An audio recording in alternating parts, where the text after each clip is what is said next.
In terms of representing a different self from a different angle, you say that it takes practice. Explain more about that practice. Do you meditate? Yes. For me, meditation is, I just think it's a joke. I don't think I'm doing it right. I've never thought that, and I've done it for years. I think, what day am I going to wake up and this is going to actually feel like what I think meditation should feel like? I'm going to zone out. I'm going to hear, something. I don't know what I'm going to hear. Angel voices. I don't know. None of that ever happens for me. So, but I still do it. And the reason I do it, because in the practice of sitting, my intention is that I will still my mind even a fraction of a bit. And I have to say, value comes from it. I'll get an impulse, I'll get an idea, I'll get an inspiration. And yes, I'm better at it than I used to be. It's a practice. It's a daily practice. So that's what I mean about this, about True You makeovers. When you apply your makeup and your hair and you wear the colors that work for you, that practice of being fully in who you are allows you to show up bigger on a spiritual level. Let's use that. Let's use another word. It allows you to show up bigger on a conscious level, on a evolutionary level. The person you are out in the planet affects other people.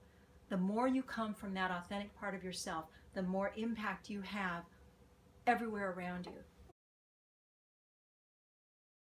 Why do you think it's so difficult for some people to practice that, even once they've learned something from you? Have you ever experienced somebody having a difficult time with that? I've seen clients who find out that black is not a good color for them, and they're just amazed. They go, wow, that's really something, and they can see it ages them or makes them look really tired.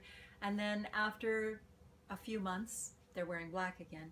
And what many will tell me is, well, I have a closet full of it, and I really don't have the money to go out and purchase anything else. And, I don't have a judgment. I'm not the fashion police. What I notice, though, is what I think is actually happening is we're creatures of habit. And if we do not apply the discipline, like I tell myself to do in the morning with sitting in meditation, even if it's only 5 minutes, I will sit there just to practice it. And I go to the gym between 5 and 6 days a week whenever possible, just to practice staying physically healthy. It's the same with how we show up on the outside. We have to practice who we're being on the outside the same as we practice who we're being on the inside. And I didn't realize that. For much of my life I didn't realize that, but I do now. What made you realize it the most? Thankfully, living long enough to see the difference it makes, and to see many people, especially women, who have given up. I mean, it's not unusual to see women over 40, definitely over 50, many over 60 who have just given up. They're everywhere. There are very few women who, as they age, literally get better.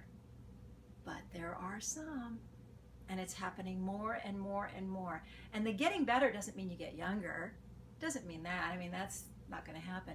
But you just, like a really good wine, you just get more you. I mean, one of the things I love, and I know I'm probably not supposed to move, but I want to show you this picture. Can you see this okay? Yes. Let me zoom in just a minute. This is Ellen Burstyn. To look at her. Look at that radiant I see. woman. Mm-hmm. I want to be her. That is a face I love. Ellen, if you're out there, I think you are absolutely gorgeous. Now, tell me that woman hasn't gotten just even more gorgeous with every decade, and she will continue to. This is what's possible for all of us, for anybody. It takes practice.